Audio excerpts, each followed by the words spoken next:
صبر کی طاقت استعمال کرنا سیکھیے۔ انگریزی کہاوت ہے، صرف وہاں کھڑے نہ رہو، کچھ کرو۔ لیکن زندگی میں اکثر ایسے مواقع آتے ہیں جب مناسب یہی ہوتا ہے کہ انسان صبر سے کام لے، وہیں کھڑا رہے اور سوچے۔ عملی قدم اٹھانے سے پہلے 1 منٹ یا 1 گھنٹہ یا 1 دن انتظار کرنا سیکھیے۔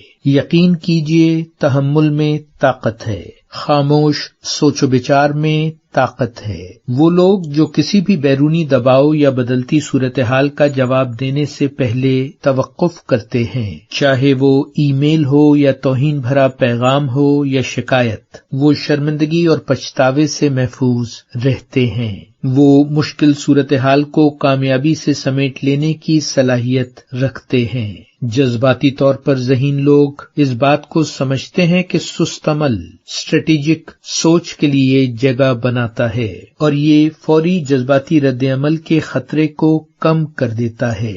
ہم درست سمت میں درست فیصلے کا قدم اٹھا سکتے ہیں۔